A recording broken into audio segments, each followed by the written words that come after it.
Hindi ko alam. I clearly somebody na may talagang hawak dyan sa budget, ano?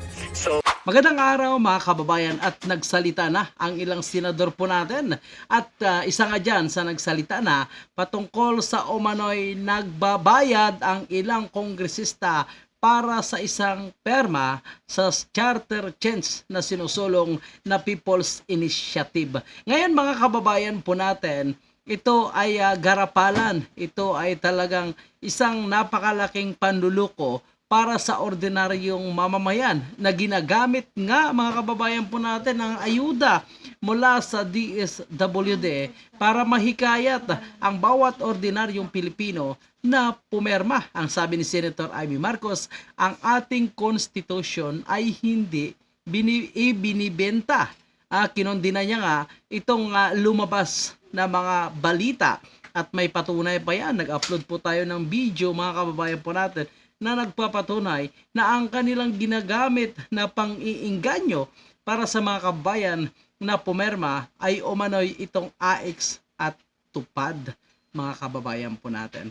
At hindi lang Senator Amy Marcos ang nagsalita dyan ha. Si Senator Jinggoy Estrada, itong si Congressman Lagman na miyembro din ng House of Representatives, pero kinondi na ang ginawang ito ng pamunuan ng House of Representatives, mga kababayan po natin. So ito talaga ay garapalan, harap-harapan, sampal ito para sa ating mga Pilipino na magpapabayad sa halagang 100 piso lamang para baguhin ang ating konstitusyon na naayon sa kanilang personal na interes. Alam mo na, may nangarap umano na maging Prime Minister. Naku po. ang tapang nila mag-alok ng ganito, talaga bang for sale na ngayon ang ating saligang batas? Ano ba naman to? Talagang grabe namang itong kawalanghang ito. 20,000 pirma hanggang weekend. Iyan umano ang direktiba sa ilang syudad kapalit ng 20 milyong pisong ayuda mula sa gobyerno. Grabe mga kababayan po natin. So, ayuda mula sa gobyerno. So, sinong nag-uutos nito mga kababayan po natin? Ang leader ba, ang pangulo ba ng ating bansa, o yung pamunuan lang ng House of Representatives, which is sila ang sumusulong? Hindi ba ito alam ni Pangulong Marcos, o ito ba ay otorisado ng ating Pangulo na pinapangako magbibigay ng malaking halaga para sa proyekto ng isang probinsya basta't makuha nila ang target na perma mula sa mga kababayan po natin. Ito ay gagamitin nga sa People's Initiative. So malinaw mga kababayan po natin na talagang sinusulong nila ito. So bakit sila gumagamit ng pera para sa perma ng ating mga kababayan? Ano po ang kanilang personal na interest?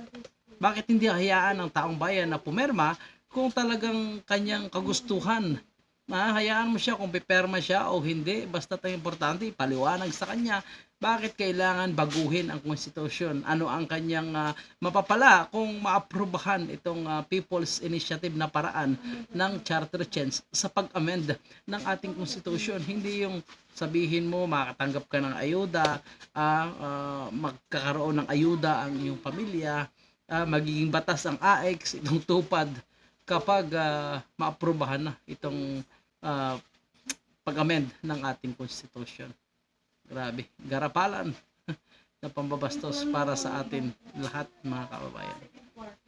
Kay Senator Amy Marcos, batay sa kanyang impormasyon, sinasabing inalok ang ilang distrito sa iba't ibang rehiyon ng pondo para sa ilang programa ng gobyerno kapag nakakuha ng sapat na pirma para sa People's Initiative na layong amyendahan ng saligang batas. Kabilang narito ang 5 milyong pisong ayuda sa ilalim ng Department of Social Welfare and Development, 10 milyong piso para sa medical assistance para sa indigent patients sa ilalim ng Department of Health at 5 milyong piso para sa tupad program ng Department of Labor and Employment.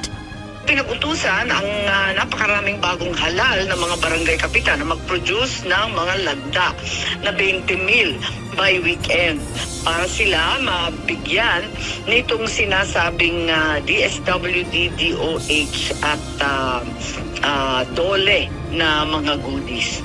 Nang matanong kung sino ang posibleng nasa likod nito, sagot ng presidential sister, Hindi ko alam. I clearly somebody na may talagang hawak dyan sa budget, ano? So we know that the power of the purse rests with Congress. So baka yung may access talaga at some semblance of suasion and control over the funds.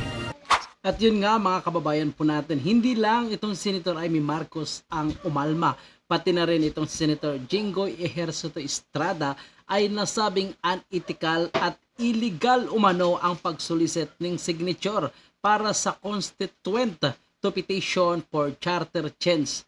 100 nga kada perma mga kababayan po natin. Kaya nais ngayon paimbestigahan ni Senator Jinggoy Ejercito Estrada ang napabalitang kumakalat nga itong nagpapapirma ang katumbas ay 100 at kapag pumirma or makuha nila ang kanilang quota nitong bawat barangay ay tsaka lamang sila makakatanggap ng umano'y ayuda at pondo na kanilang hinihingi.